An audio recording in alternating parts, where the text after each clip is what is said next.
என்எஃப்ஓனா என்ன? ஐபிஓனா என்ன? இது 2த்துக்கும் என்ன டிஃபரன்ஸ்? இது 2த்துல எது பெஸ்ட் சாய்ஸா இருக்கும்? இத பத்தி தெரிஞ்சுக்க எங்க chief financial planar mister Ramalingam நம்மள கைட் பண்ண இருக்காரு. ராமலிங்கம், நீங்க டேக் ஓவர் பண்ணலாம்.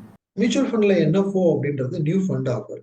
அது வந்து நீங்க புதுசா மார்க்கெட்ல இன்னைக்கு ஒரு மியூச்சுவல் ஃபண்ட் கம்பெனி லான்ச் பண்ற ஒரு ஸ்கீம்ல இன்வெஸ்ட் பண்றது. ஐபிஓ அப்படின்றது இனிஷியல் பப்ளிக் ஆஃபரிங். ஒரு கம்பெனி ஸ்டாக் இஷ்யூ பண்றாங்க, அவங்க ஸ்டாக்கை மார்க்கெட் பண்றாங்க. ஸோ அதோட பிரைஸ் என்ன அப்படின்றத பார்த்து, அது ஒரு இண்டிவிஜுவல் ஸ்டாக். என்எஃப்ஓ அப்படின்றது ஒரு ஸ்கீம். அதுல வந்து நம்மளோட ஃபண்ட்ஸ் கலெக்ட் பண்ணிட்டு ஒரு செட் ஆஃப் போர்ட்ஃபோலியோ வாங்க போறாங்க. என்எஃப்ஓ ஐபிஓ ரெண்டுமே ஒன்னான்னு கேட்டா ஒண்ணு கிடையாது. என்எஃப்ஓல எவ்வளவு ஃபண்ட்ஸ் வந்தாலும் ஒரு அந்த மியூச்சுவல் ஃபண்ட் கம்பெனி அலாட்மெண்ட் கொடுத்துருவாங்க.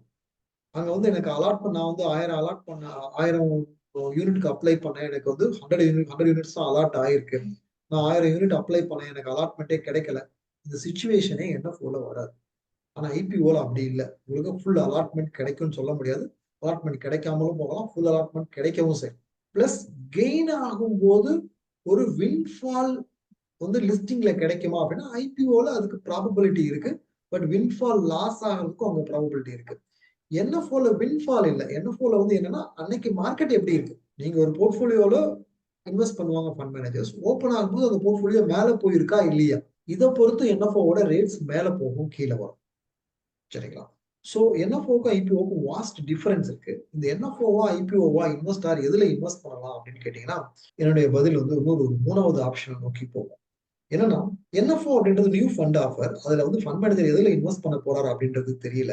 எதுல இன்வெஸ்ட் பண்ண போறாரு அப்படின்னு தெரியாததுனால நமக்கு வந்து அந்த ஃபண்ட் எப்படி இருக்க போகுது அப்படின்றது தெரியாது. அதோட போர்ட்ஃபோலியோவே தெரியாது. சரிங்களா? சோ அந்த ஃபண்டுக்கு ட்ராக் ரெக்கார்டும் இல்ல. அப்போ நம்ம இங்க ஒரு பிளைண்ட் ரிஸ்க் வந்து எடுக்க வேண்டியது இருக்கு. ஏற்கனவே மார்க்கெட்ல இருக்கக்கூடிய ஒரு ஸ்கீமா இருந்தா அதுக்கு போர்ட்ஃபோலியோவும் இருக்கு, அதுக்கு ட்ராக் ரெக்கார்டும் இருக்கு. மார்க்கெட் ஃபால் ஆகும்போது எப்படி மேனேஜ் பண்ணிருக்காரு, மார்க்கெட் அப்ல எப்படி மேனேஜ் பண்ணிருக்காரு, இந்த மாதிரி ஒரு கிறிஸ்டஸ் இண்டஸ்ட்ரிக்கு வந்தப்ப எப்படி மேனேஜ் பண்ணிருக்காரு ஃபண்ட் மேனேஜர், இந்த ட்ராக் ரெக்கார்ட் எல்லாம் பார்த்துட்டு நம்மளால சூஸ் பண்ண முடியும். சோ அங்க நம்ம கால்குலேட்டட் ரிஸ்க் எடுக்கிறதுக்கான ஒரு ஸ்கோப் இருக்கு.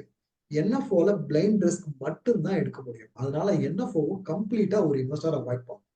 இந்த இடத்துல வந்து ஒரு கொஸ்டின் வரலாம். என்எஃப்ஓன்றது நான் ஒரு 10 ரூபாய் என்ஏவிக்கு வாங்குறேன் நீங்க, ஆனா நீங்க ஆன்கோயிங் ஸ்கீம், எக்ஸிஸ்டிங் ஸ்கீமா இருந்தா அப்படி இல்லையே, நான் வந்து அதிக ரேட் கொடுத்து வாங்க வேண்டியது இருக்கேன். நீங்க 10 ரூபாய் என்ஏவிக்கு வாங்குறதோ, 100 ரூபாய் என்ஏவிக்கு வாங்கினாலும், 1000 ரூபாய் என்ஏவிக்கு வாங்கினாலும் எந்த டிஃபரன்ஸும் கிடையாது.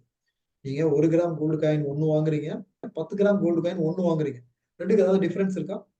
அதே டிஃபரன்ஸ் தான். நீங்க வந்து 10 ரூபாய் என்ஏவில ஒரு ஃபண்ட் வாங்குறதுக்கும் 100 ரூபாய் என்ஏவில இன்வெஸ்ட் பண்றதுக்கும், நீங்க 10 ரூபாய் என்ஏவில நீங்க வந்து 1000 ரூபாய் இன்வெஸ்ட் பண்ணீங்கன்னா உங்களுக்கு 100 யூனிட் கொடுப்பாங்க.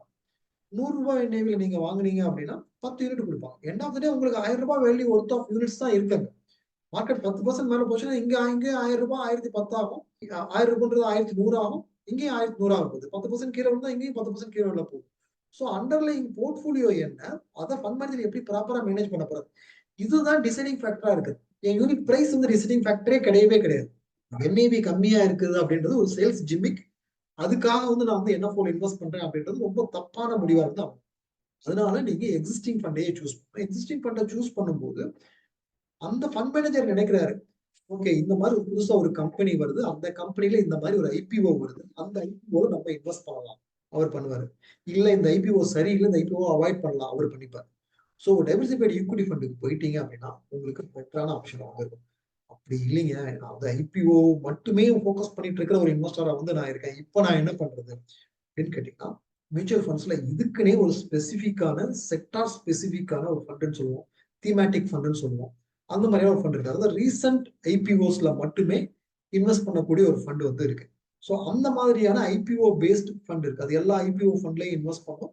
பிளஸ் எல்லா ஐபிஓ ஃபண்ட்ஸ் இல்ல, எந்த ஐபிஓ ஃபண்ட் அந்த ஃபண்ட் பத்தி நல்லா இருக்குன்னு நினைக்கிறாரோ அதுல இன்வெஸ்ட் பண்ணுவாரு.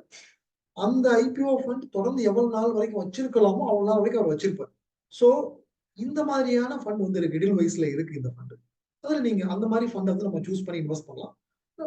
பட் நீங்க இந்த மாதிரி எல்லாம் நீங்க இன்வெஸ்ட் பண்றதுக்கு பதிலா நார்மல் டைவர்சிஃபைட் ஈக்விட்டி ஃபண்டுக்கு போயிட்டாலே அங்க வந்து ஐபிஓ பண்ணலாமா வேணாமான்றது ஃபண்ட் மேனேஜரே டிசைட் பண்ணிப்பாரு, நமக்கு ஹெட்டேக்கே இல்லை.